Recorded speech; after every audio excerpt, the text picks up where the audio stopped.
As a అంటే ఒక director కింద అడుగుతున్నాను. ఇప్పుడు పెద్ద ఇష్యూ అని కాదు కానీ బట్ బేసిక్గా ఏంటంటే ఒకప్పుడు కొంచెం అంటే వాళ్ళు సెన్చువల్గా కనిపించినా లేదా ఇంకోటి కనిపించినా దట్ ఈస్ సినిమాని వెళ్ళిపోయేవాళ్ళు. ఇప్పుడు ఏమవుతుందంటే ప్రతి దానికి ఒక కార్డు తీసుకొచ్చి ఆబ్జెక్టిఫికేషన్ అని ఒకటి అంటారు, లేకపోతే ఇంకోటి అంటారు, రకరకాలుగా డిగ్రేడింగ్ అని మాట్లాడుతున్నారు. ఇలా అంతా మాట్లాడుతున్నారు కదా.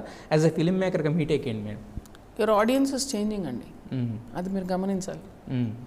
మీరు 20 years బ్యాక్ ఉన్న ఆడియన్స్ ఇప్పుడున్న ఆడియన్స్ మీరు వేరే జనరేషన్ కేటర్ చేస్తున్నారు. అయినా 5 years ఈవెన్ 5 years బ్యాక్ వచ్చిన సినిమాలు కూడా మారిపోయింది కదా. మారిపోయింది సార్, వాళ్ళు అంత ఫాస్ట్గా ఇవాల్వ్ అవుతున్నారు మీ ఆడియన్స్. సో అది మీ ఆడియన్స్, మీరు గమనించండి. మీరు మనం అదే తీద్దాము, మనం ఎప్పటి నుంచో తీసాము, వాళ్ళు ఏమనుకుంటే మనకేంటంటే అది మీ ఇష్టం. బట్ ఇది whatever happen reaction was organic from people. So అది యాజ్ ఫిల్మ్ మేకర్స్ మనం ఎప్పుడు సొసైటీని రిఫ్లెక్ట్ చేస్తామండి. We're cinema is mirror of society అంటారు.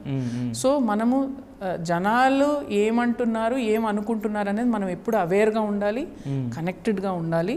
అండ్ ప్రతిదానికి ఇప్పుడు అదనే కాదు, ఎవ్రీ స్మాల్ ఇష్యూ పీపుల్కి ఇప్పుడు ప్లాట్ఫామ్ ఉందండి రియాక్ట్ అవ్వడానికి.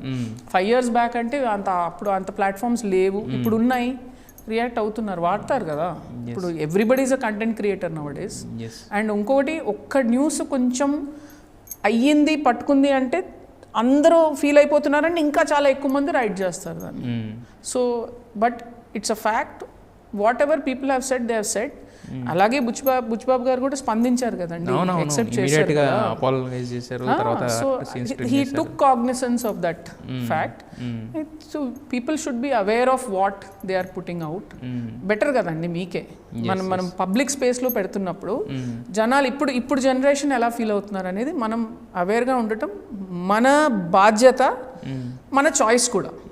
లేదు నా ఇష్టం, నేను నచ్చింది ఇస్తాను, వాళ్ళు ఏమనుకుంటే నాకేంటంటే అది కూడా మీకు చాయిస్, దానికి ఒక రిపర్కషన్ ఉంటుంది. అంటే మీరు అన్నట్టు ఇది వరకు ఏంటంటే చూసేవాళ్ళు చూసిన తర్వాత వాళ్ళల్లో వాళ్ళు మౌత్ టాక్ మాట్లాడుతున్నారు. ఇప్పుడు ఏంటంటే చూసిన ప్రతి 2 కళ్ళకి ఒక వాయిస్ ఉంటుంది, that is social media. So ప్రతిదీ ఒపీనియన్ ఇదైపోతుంది. And also it's the generation is change అండి, అది మనం గుర్తించకపోతే ఇప్పుడు మన తప్పు అవుతుంది. అయితే ఇప్పుడు మీరు జనరేషన్ చేంజ్ అయింది అంటారు, అంటే ఇప్పుడు జెన్జీ అనుకుందాం ఫర్ అ కైండ్. జెన్జీయా, జెన్ ఆల్ఫానా మీరు చూసుకోండి, వాట్ ఎవర్ అట్లీస్ట్. అంటే ఇప్పుడు ఎక్కువ మంది మాట్లాడుతుంది ఏంటంటే జీని చూస్తున్నారు, ఎందుకంటే వాళ్ళు they are coming to the theatres.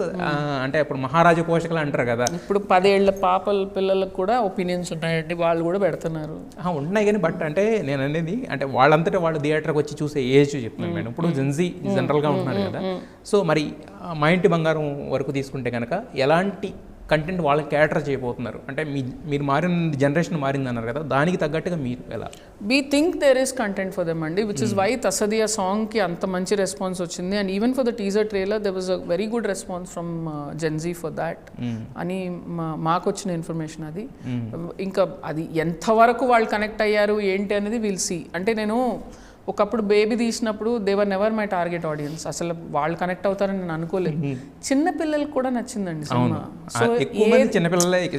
So ఏది ఎవరికి కనెక్ట్ అవుతుందో ఎగ్జాక్ట్గా మనం చెప్పలేము, some times it goes beyond. So June 19th మనకు తెలుస్తుంది ఏ జనరేషన్ ఎంతవరకు కనెక్ట్ అవుతున్నారు అనేది తెలుస్తుంది. But there is something for everybody in this film definitely.